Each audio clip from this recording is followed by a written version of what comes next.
Yes. I'm sure you all know she's truly a fine actress. You said you haven't, it'll be interesting when she comes out and tell her last time you worked together, but she recently starred in the film Dream of Passion with Melina Mercuri, and her brand new film, which opened last week in Los Angeles and New York, is called Same Time Next Year, also starring Ellen Alda. Would you welcome, please, Ellen Burstyn. Ellen.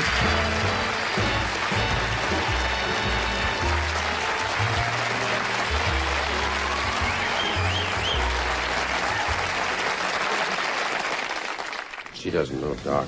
How are you? We know each other, we can kiss. Yes, you can kiss. That's Do you know how we know each other? Jim just mentioned, I was backstage, and he said, gee, I'm glad Ellen's on the show tonight. And he says, I've worked with her. And I figured, well, it was like last week or something, you know, because everybody thinks in this business that everybody knows everybody else. But you had worked with him before, but you tell him when. 18 years ago. I know that because it was just when you finished Maverick. Yeah, I was having a lawsuit at the time. Yes. And I know it was before my son was born, and he's 17 now, so it had to be at least 18 years ago. What did you work together? We did a play called John Loves Mary in summer stock, and we toured, I think, 3 cities. He was so popular at that time that it took him an hour and a half to get out of the theater at night. He had to sign all the autographs for everybody who came to the, we'd do those tent shows, like for 2,000 people. And we had connecting dressing rooms, and the people would file in my dressing room and out his. They never stopped and asked for my autograph, but just on the way, is this the way to Mr. Gardner's? That's that television exposure, that instantaneous recognition. Jim said he has not seen you, I don't think, since that time. That's right. We have not seen each other in 18 years. Well, in this business, we're all very close. I agree. But that's a kind of a misconception. That's a myth that all entertainers know each other well, and like we have a cookout at each other's house every night. And Jim and I had a jammy party last week, but outside of that, nothing.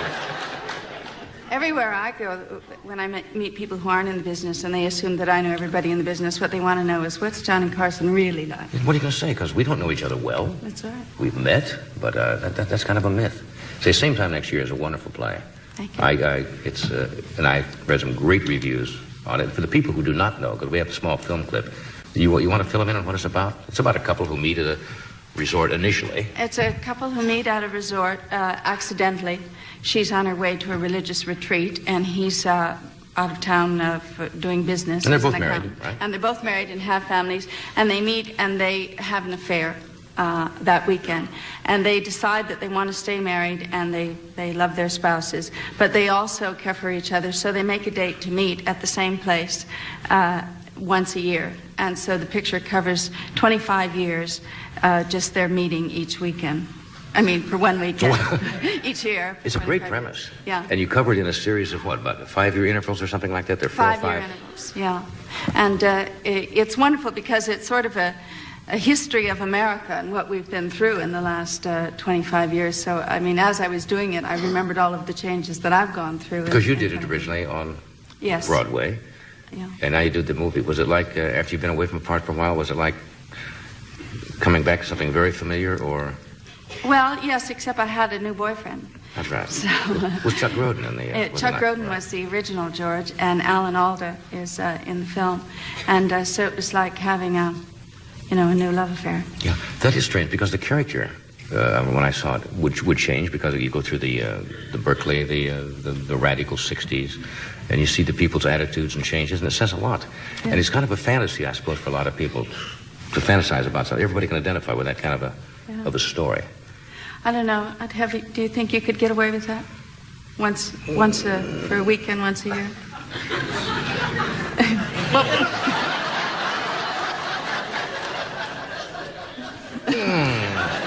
But everybody fantasizes about that, right? Now, how about you? No, I don't know. The guilt feelings might...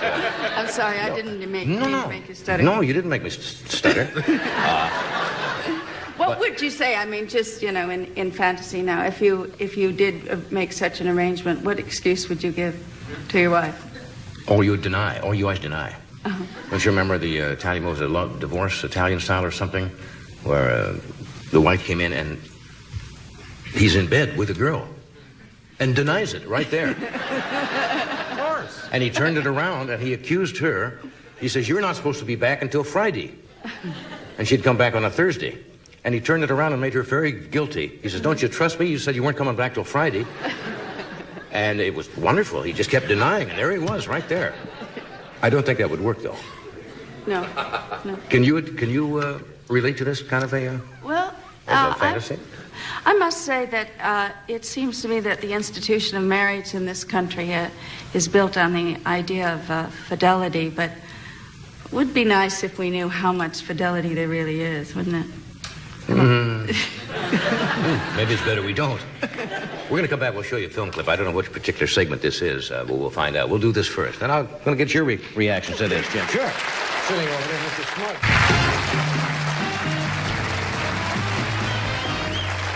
We just talked about making pictures of how difficult it is, because one thing I like about television, you asked me if I, are we going to do a picture or something? One thing about television, you get an immediate feedback. It's like working a live show. You either are good or bad, and you know immediately. When you make a picture sometimes, 6 months later, until the picture is out, you're not sure whether the way it's going to be put together is the way you envisioned it when you did it, and how it'll be received by the audience and the critics. Yeah. And this has come out very well, though, I understand. Yes, the audiences really seem to love it. What segment now of your extracurricular activities are we going to see? The first meeting, the second 5 years, the... I understand it's the first meeting, the morning after. Morning after, as we diplomatically call it. Okay, watch the monitor.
Hello. It's a real sharp-looking outfit. What time is it? My watch is on the bed table. 10 to 12? No, it's 8:25. The stem is broken. It's 3 hours and 25 minutes fast. Why don't you get it fixed?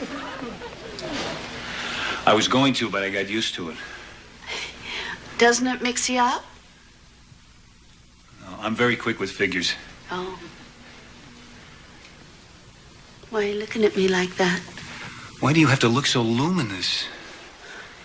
I mean, it would make things so much easier if you woke up with puffy eyes and blotchy skin like everyone else. Guess God just figured that chubby thighs were enough. Look, this isn't going to just go away. We have to talk about this. Okay.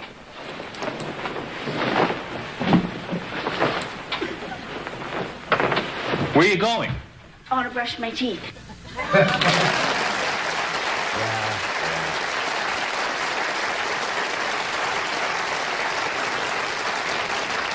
So that's the way it is, huh? That's what it is. There's so much better looking at that than when I was on the show with John Denver while you were away. We looked at a clip of Dream of Passion, and I couldn't look at it because it was so ugly. Yeah. So it was nice to be able to see a nice, happy. Yeah, that's lovely. Are you able to watch yourself critically without? Most actors or actresses are not. They look at it and they say, "Oh, I could have done this a little better. A little nuance here, maybe a little different look," or you say once it's done, and you've done your best, and that's it? Well, I always look at the dailies. I look at each day's work, and I'm pretty objective about that. But then after it's over and it's all cut together, when I sit with an audience, then I always feel real cringy and embarrassed. So I only see it once. And then sometimes after it's been playing, I'll sneak into a neighborhood theater and... Did you get a reading on it? And just watch the audience then. Yes, since I caught Mel Brooks doing that once. I went to see Blazing Saddles, and I came out of the theater, and there was Ann and Mel standing in the back of the theater like he's rooting the crowd on. He just wanted to get it. You know, he just, hey, that's a great picture. I thought it was one of the ushers standing there. He just ducked into the picture to see what the reaction was, which is not a bad way to do it. Well, it's a good way, you know, only the audience can tell you whether or not in the long run doing what you mean to be doing, you know. I asked Jim this question. What would you do? Acting obviously is very important to you. You're very skilled at it. If you hadn't become an actress, what kind of life do you think you'd want to lead? If tomorrow you couldn't act and says, okay, you got a second choice now. Well, I'd love to go to the moon. Or anywhere else in outer space. So I don't know if I'd qualify for an astronaut, but... I think they have ladies in training now. Uh-huh. Yeah, sure. But I'm still acting, so I'll probably not do that. Well, when that's true, we'll book the moon. You know, they have theaters there, so who knows. We'll take a short break. We'll be right back. My son was born, and he's 17 now, so it had to be at least 18 years ago. What did you work together on? We did a play called John Loves Mary in summer stock. We toured, I think, 3 cities. He was so popular at that time that it took him an hour and a half to get out of the theater at night. He had to sign all the autographs for every... She doesn't know, Doc. How are we you? know each other, we can kiss. Yes, you can kiss. That's Do you know how we know each other? Jim just mentioned, I was backstage, he said, gee, I'm glad Ellen's on the show tonight. And he says, I've worked with her. And I figured, well, it was like last week or something, you know, because everybody thinks in this business, and her brand new film, which opened last week in Los Angeles and New York, is called Same Time Next Year, also starring Ellen Alda. Would you welcome, please, Ellen Burstyn. Ellen.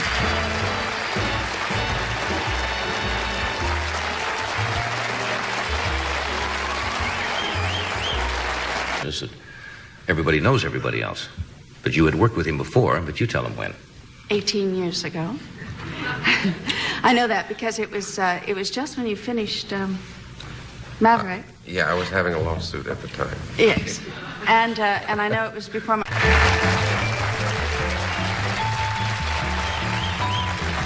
My next guest, I'm sure you all know, she's truly a fine actress. You said you haven't, it'll be interesting when she comes out and tell her last time you worked together, but she recently starred in the film Dream of Passion with Melina Mercuri.